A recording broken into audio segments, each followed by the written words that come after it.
Terima kasih saudara dan saudari pengacara majlis. Bismillahirrahmanirrahim. Assalamualaikum warahmatullahi wabarakatuh. Salam sejahtera dan salam keluarga Malaysia. Yang amat berhormat Datuk Patinggi Dr. Abang Haji Abdul Rahman Zohari bin Tun Datuk Abang Haji Openg, Ketua Menteri Sarawak. Yang berbahagia Tan Sri Datuk Sri Panglima Haji Anwar bin Haji Musa, Menteri Komunikasi dan Multimedia. Yang berhormat Menteri-Menteri Kanan Persekutuan. Yang berhormat Timbalan-Timbalan Ketua Menteri Sarawak. Yang berhormat Menteri-Menteri Persekutuan dan Negeri Sarawak dan Sabah. Yang berbahagia Tan Sri Datuk Amar, Ketua Setiausaha Negara. Yang berhormat ahli-ahli Parlimen dan ahli-ahli Dewan Undangan Negeri Sarawak dan seluruh keluarga Malaysia yang saya kasihi, tidak kira di mana anda berada. Alhamdulillah, marilah kita memanjatkan kesyukuran kehadrat Allah SWT kerana dengan izinnya dapat kita berhimpun bersama-sama dalam sebuah keluarga besar Malaysia bagi menyempurnakan salah satu agenda penting buat negara. Setinggi-tinggi penghargaan buat Kerajaan Negeri Sarawak dan seluruh keluarga Malaysia di bumi Kenyalang, khususnya Ketua Menteri Sarawak Yang Amat Berhormat Datuk Patinggi Dr. Abang Abdul Rahman Zohari bin Tun Datuk Abang Openg di atas kesudian menjadi tuan rumah bagi majlis ini. Sesungguhnya saya berasa bangga dapat bersama-sama tuan-tuan dan puan-puan semua di Bandaraya Perpaduan Kuching pada hari yang sungguh bermakna ini. Keluarga Malaysia yang saya kasihi, idea keluarga Malaysia yang diilhamkan oleh kerajaan hari ini bukanlah retorik atau slogan semata-mata, tetapi ianya merupakan semangat yang diterapkan kerajaan dalam pentadbiran negara, di mana kepentingan dan kesejahteraan rakyat dipelihara seperti menjaga sesebuah keluarga. Mengambil contoh sebuah keluarga, andai kata ada di kalangan anak kita yang lemah dari segi pembelajaran, sudah tentu kita akan memberi lebih tumpuan. Apalagi jika ada ahli keluarga yang kurang bernasib baik dalam kehidupan, pasti kita akan mengulurkan pertolongan dan tidak membiarkan mereka bersendirian. Begitulah juga dalam pentadbiran kerajaan pada hari ini. Keluarga Malaysia seperti golongan B40 dan M40 yang terkesan akibat pandemik akan terus diberikan fokus dan keutamaan dalam dapat manfaat bantuan-bantuan kerajaan. Sejajar dengan ini, pembangunan sosioekonomi negara di negeri-negeri yang kurang membangun akan terus diberikan keutamaan.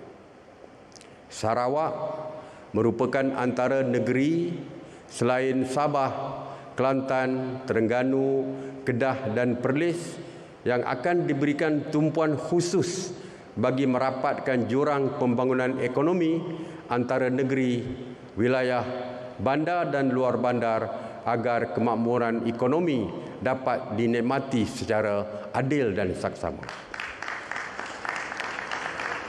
Bagi tujuan ini, sekurang-kurangnya 50% daripada keseluruhan peruntukan pembangunan asas persekutuan dalam rancangan Malaysia ke-12 akan diagihkan kepada 6 negeri ini, melibatkan penyediaan infrastruktur asas, pendigitalan, pendidikan, perkhidmatan penjagaan kesihatan dan pembangunan ekonomi. Pendekatan yang sama juga akan menjadi intipati bajet 2022 yang akan dibentangkan pada minggu hadapan. Dalam merealisasikan matlamat keluarga Malaysia yang menekankan nilai-nilai keterangkuman, kebersamaan dan kesyukuran, kerajaan akan memantau secara dekat pelaksanaan program dan inisiatif yang dirancang khususnya Sabah, Sarawak dalam usaha kita memastikan kita sama-sama membangun sebagai sebuah keluarga Malaysia. Keluarga Malaysia yang saya kasihi, 2 tahun kebelakangan ini merupakan tahun paling sukar buat kita semua. COVID-19 hadir sebagai sesuatu yang tidak pernah kita duga dan bersama kesan yang tak terbayang di akal fikiran. Siapa pernah sangka dalam abad ini senjata bukan lagi menjadi benteng pertahanan menentang musuh. Sebaliknya, kemanusiaan dan nilai keluarga menjadi perisai kita. Di sebalik musibah yang menimpa, terlindung rahmat yang tersirat.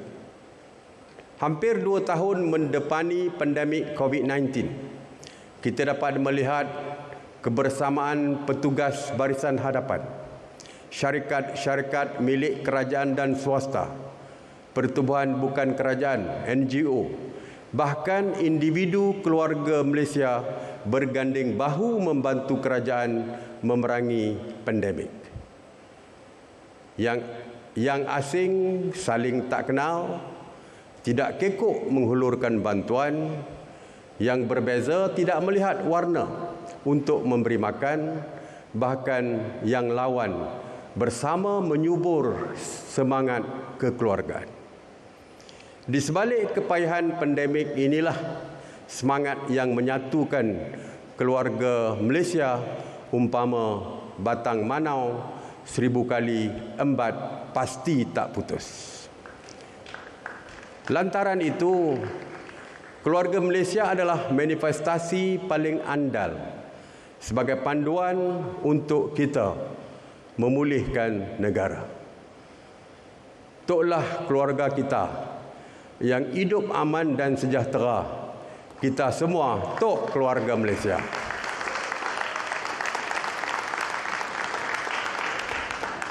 Dengan integrasi nasional silang budaya, masyarakat Melayu, Cina, India, orang asli dan lain-lain, 27 etnik Bumi Putera Sarawak, antaranya kaum Iban, orang Ulu, Melanau dan Bidayuh, 42 etnik dan lebih 200 sub-etnik anak negeri Sabah, antaranya suku kaum Kadazan, Dusun, Murut, Rungus dan Bajau. Ayuh, kita teguh bersama mendepani apa jua dugaan, meraihkan perbezaan, mencari titik persamaan dalam memperkasa perpaduan dan integrasi nasional dengan semangat keluarga Malaysia. Ibarat sakit sama bergaduh, luka sama menyiuk. Keluarga Malaysia yang saya kasihi, 3 teras utama digariskan di bawah lembayung keluarga Malaysia, iaitu keterangkuman, kebersamaan dan kesyukuran. Teras ini akan menjunjung nilai-nilai keluarga Malaysia, berpaksikan keluhuran perlembagaan persekutuan seperti yang telah termaktub di dalam rukun negara. Alhamdulillah, perjuangan kita kini mula menampakkan sinarnya. Dengan semangat keluarga Malaysia hari ini, kita dapat melihat tren penurunan kes jangkitan COVID-19 harian sekitar 5,000 kes berbanding lebih 23,000 kes sebelum ini. Program imunisasi COVID-19 kebangsaan juga telah mencapai lebih 94.4% populasi dewasa dan PICK remaja merekodkan 46.3% remaja yang telah lengkap menerima 2 dos vaksin. Fasa pemberian dos penggalak juga telah dimulakan di negeri Sarawak yang bertuah ini.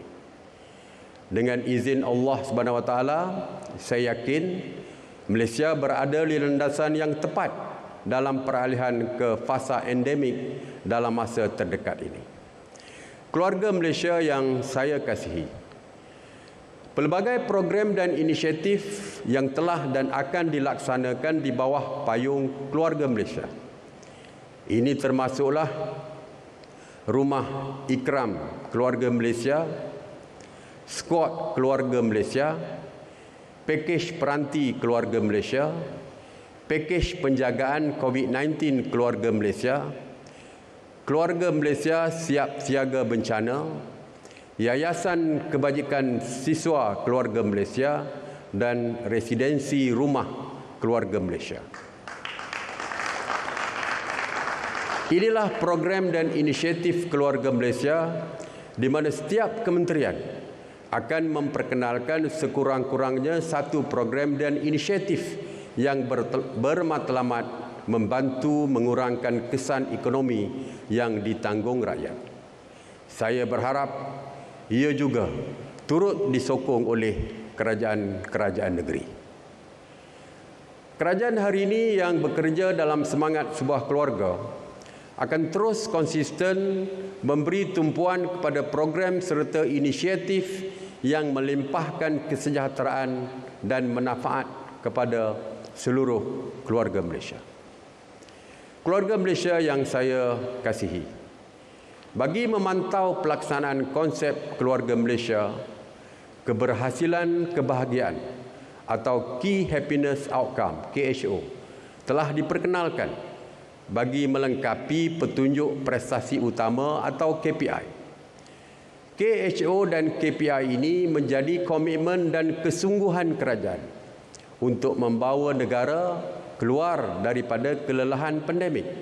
Bahkan, ia akan memperbaiki kedudukan negara dalam Carta Indeks Kebahagiaan Dunia atau World Happiness Report, di mana kita kini berada di kedudukan ke-81 pada tahun 2021.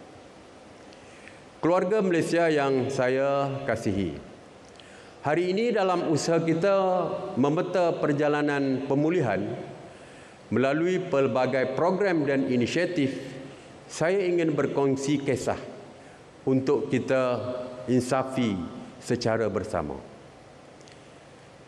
Kisah 13 anak yang masih kecil usianya daripada 2 buah keluarga hilang tempat bergantung dan berpaut kasih. Adik Nazurah Nabilah binti bin Yazid berusia 19 tahun yang terpaksa menjaga 7 adiknya, manakala adik Hadrani bin Hasil menjadi kepala keluarga pada usia 11 tahun untuk meneruskan kelangsungan hidup bersama 4 adiknya. Ironinya, adik bongsu Hadrami baru berusia 3 tahun. Anak-anak ini adalah antara 5,173 anak keluarga Malaysia yang menjadi yatim dan yatim piatu kerana wabak COVID-19. Bayangkan betapa besarnya tanggungjawab yang digalas mereka.